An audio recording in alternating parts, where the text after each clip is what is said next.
So, mga kapatid, kayo ba ay masaya? Pakitaas nga po ang kamay ng hindi masaya. Okay, so I hope kayo po'y nag-enjoy, natuto, at meron kayong dalawang choices sa inyong pag-uwi. Inyo itong i-apply, gamitin, o wala lang. Umattend lang. So mga kapatid, tayo po'y nagpapasalamat na gaya ng aking binanggit, malaking bagay po ito sa ating buhay, sa ating ministeryo. Maraming tao ngayon ang talagang naghahanap ng pag-asa, naghahanap ng mapupuntahan, makakausap, at maraming mga tao ang walang focus ang buhay sapagkat walang nag-aalalay at naglilingkod sa kanila. Ito pong nakaraang pandemic 2021, 2021. Marami tayong mga kababayan na mga medical doctors nasa linya ng health at sa iba't ibang linya ang talagang nagbuwis ng buhay. Ang marami sa kanila ay namatay dahil po sa paglilingkod. Narito ang isang police captain, si Dr. Gutierrez. Apelyido pala ni Franklin. By the way, itong si Franklin at si Gladden kung matutuloy ay maglilingkod sa Bali, Indonesia. So kahapon kami nag-meeting sa Mission Refocus at yun ang kanilang assignment kung mapaprocess at matutuloy. At yung iba ay Indonesia, merong sa Eurasia at kung saan-saan. So mga kapatid, narito si Dr. Gutierrez. According to the story, siya ay naglingkod at pagkatapos niya maglingkod, siya ay inisprayan to disinfect pero napasobra ang disinfection sa kanya at siya ay namatay. Narito rin si Dr. Gatchalian, ito pamilyar na doktor. Siya ang presidente ng Philippines Pediatric Society at siya ay namatay noong 2019, March 26. At siya ay namatay sa edad na 67. So mga kapatid, bakit po naglilingkod ang mga taong ito? Bakit maraming tao talagang nagbubuwis ng buhay, naglilingkod? At kayo mga kapatid, dito sa Christian Counseling, wala namang sasabihin ng iba, wala namang sweldo, di man tayo magkakapera dyan. So bakit tayo at bakit kayo ay umattend nito at bakit kayo maglilingkod sa ating Panginoon at sa ating kapwa? Mga kapatid, meron pong tinatawag na altruism. Ano itong altruism? Itong altruism, it means it involves selflessly giving without a hope for reward. So ito po ang isang katangian na kung bakit marami mga taong naglilingkod because of the spirit of altruism. Altruism is rendering services na wala tayong ina-expect na papuri o anumang kapalit sa ating ginagawang paglilingkod. Kaya maraming mga kababayan natin at mga tao sa buong sanlibutan na meron ganitong spirit of altruism. And I pray and I hope na sana tayo po ng mga Adventists, we should be number one in the spirit of altruism. Na tayo hindi maglilingkod dahil sa meron tayong mapapala, meron tayong mapapakinabangan, kaya lamang tayo naglilingkod. Mga kapatid, no. We are serving because we have the spirit of what we call altruism. Sa ngayon po sa maraming pag-aaral sa buong sanlibutan, there are growing body of research na nagpapakita na ang altruism and unselfish love, ito po'y nagpo-promote to have sound mental health and life itself in the giver. So marami pong pag-aaral na ginawa sa iba't ibang bahagi ng sanlibutan na kapag tayo naglilingkod na hindi makasarili, tayo'y tumutulong, tayo'y naglalaan ng oras. Mga kapatid, ang sabi po, ito'y nagpo-promote para tayo magkaroon ng better mental health, na ayos na pag-iisip, at mismo ang ating buhay ay nakikinabang. Exhibit number 1. Merong ginawang happiness index study sa United States of America. Nasumpungan sa pag-aaral, ito ang summary conclusion.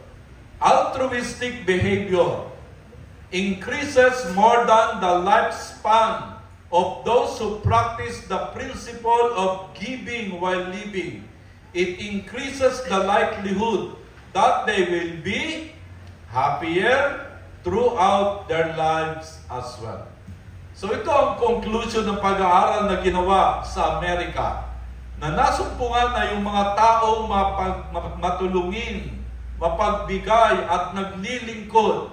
Ang sabi po, nag-i-increase ang kanilang buhay at sila'y nagiging masaya. Kaya mga kapatid, kung gusto nating maging masaya, tayo po ay maglingkod na hindi tayo nag-expect ng recognition, ng papuri o anumang kapalit. Another study na ginawa sa Europe, German study found that altruism contributes to more happiness, active involvement, sociable being, and greater level of enjoyment than those with low scores in altruistic spirit. So yung mga taong naglilingkod, matulungin at mapagbigay, sa ngayon po sa pag-aaral sa Germany, nasumpungan na mas mataas ang kanilang level na sila ay nagiging masaya.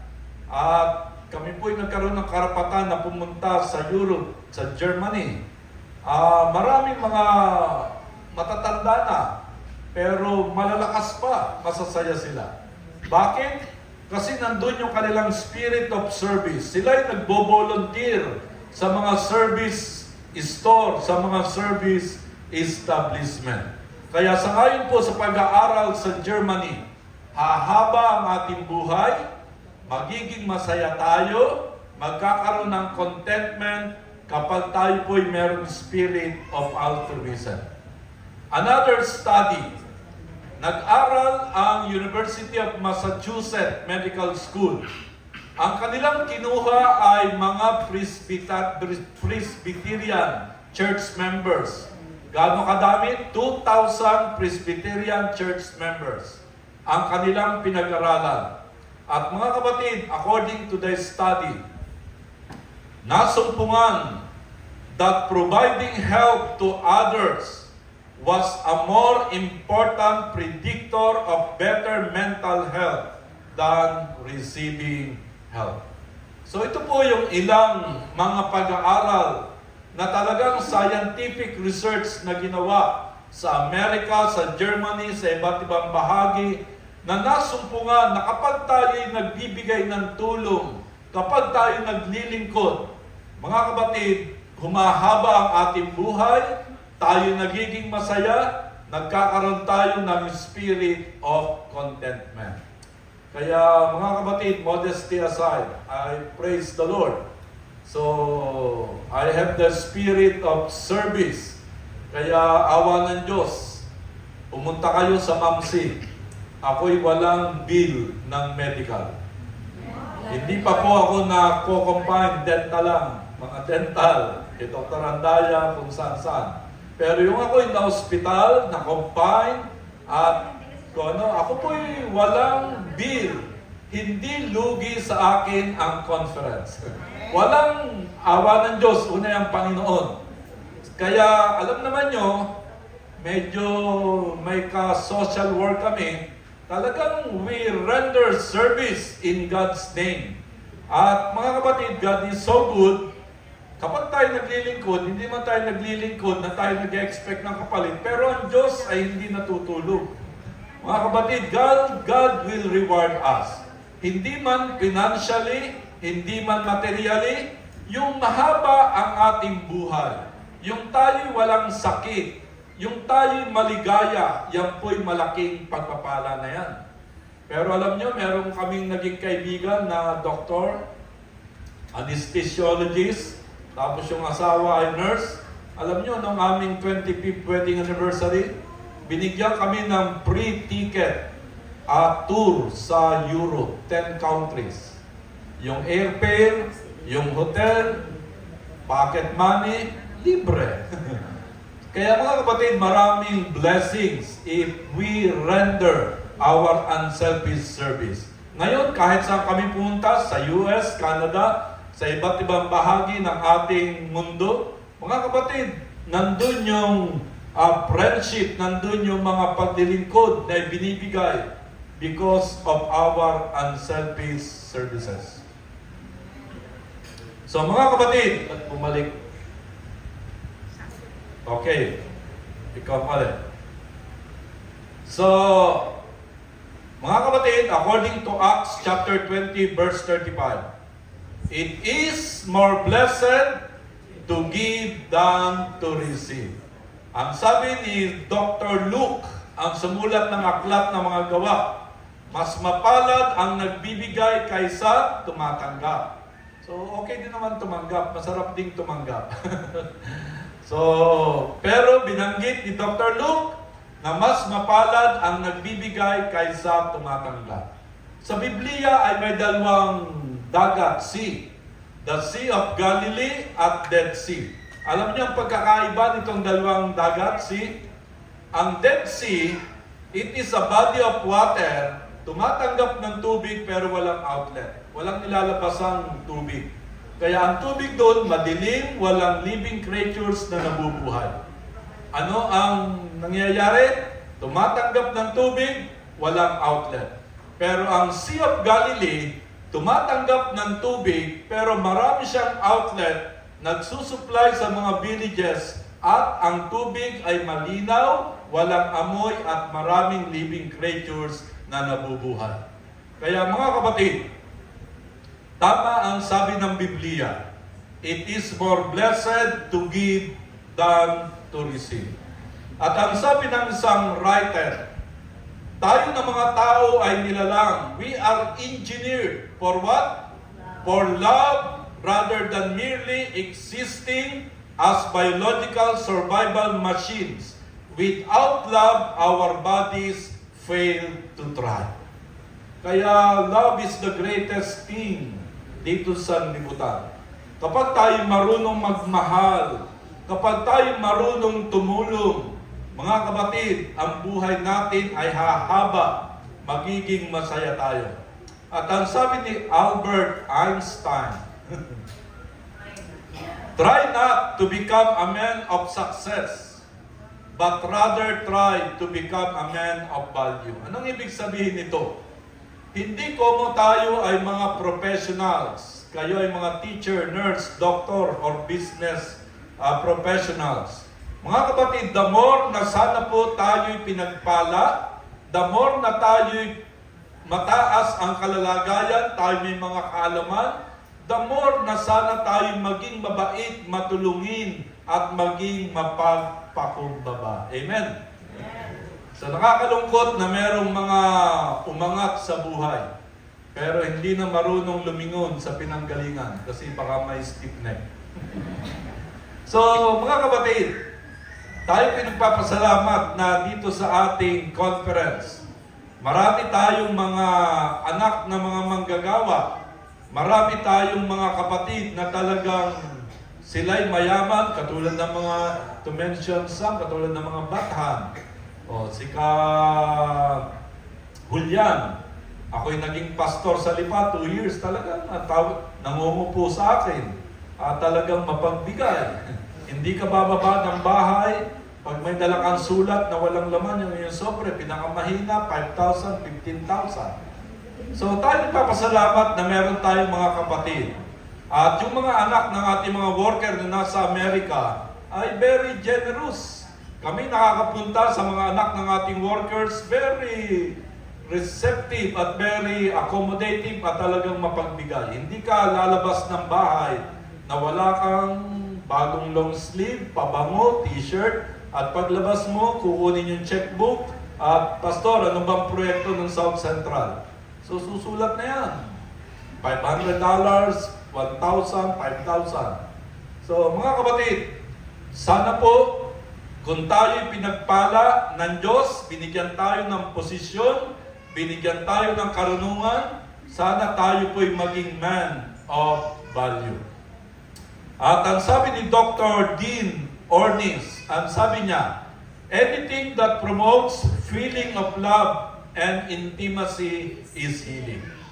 Kaya kita niyo yung bata pag nadapa, pag kinarga niyo at hinimas-himas niyo, tigil sa pag-iyak.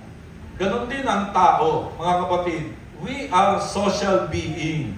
Tayo nilalang ng Diyos as social being. Kaya love and intimacy is healing. Kaya yung mga taong may problema, kapag nakipag-usap sa atin at tayong binigyan natin ng panahon, sila'y nare-relieve at nagpapasalamat sila. Pero mga kapatid, ito po ang tandaan natin. Anything that promotes isolation, separation, loss, loneliness, anger, depression, and related feelings often leads to suffering, disease, and premature death from all causes. So kung tayo po'y malungkutin, at tayo'y mapag-isip, at tayo'y merong rantsuhan sa ating isip. Alam niyo yung rantsuhan? Marami tayong mga alagang baka sa isip. Pastor, baka hindi ko po kaya. Baka hindi ko mapatapos ang aking anak. Baka. Pag marami tayong baka sa ating utak, sa ating isip, hindi tayo magiging masaya at hindi tayo magiging matagumpay. At kung tayo po ay laging ganyan ang buhay, hindi tayo uunlad. Kaya ang mga bata, nung bata pa, tinuturuan, anak, close, open. Paglaki na, close na lang. Hindi na marunong magbigay at hindi na marunong tumulong. Kaya mga kapatid, ang sabi sa aklat ng Proverbs, what a man desires is unfailing love. So kung tayo po'y mapagmahal, mapagkalinga, matulungin, mga kapatid, magiging masaya ang ating buhay. Hahaba ang ating buhay. Kita niyo po ako, parang hindi pa malapit mag-retire. Kasi pag masayahin tayo, matulungin, hindi tayo tatanda. Pero kapag kayo laging nakasimangot at kayo para reklamo, sabi sa Bicol, at kung kayo mahilig magkwenta, mga kapatid, kukulubot ang inyong mukha at madali kayong tatanda. Pero mga kapatid, kung tayo nagtitiwala sa Diyos, masayahin tayo, matulungin, mapagbigay, ang Diyos, pagpapalain tayo, hindi tayo tatanda ng mabilis at hahaba ang ating buhay. So mga kapatid, wala po tayong ibang mabuting halimbawa. Christian, see the sacrifice of Jesus on the cross as the best demonstration of altruistic love ever. Si Jesus ang nagpakita ng modelo. Ang ating Panginoon ang nagbigay ng mabuting halimbawa. For God so loved the world, ibinigay ng Diyos ang kanyang bugtong na anak na si Jesus. At nung narito ang ating Panginoon, ibinigay niya ang kanyang panahon, ang kanyang buhay sa paglilingkod, sa pagpapagaling at sa pagtulong sa maraming mga tao. Kaya mga kapatid, Jesus is our example. He is our great model.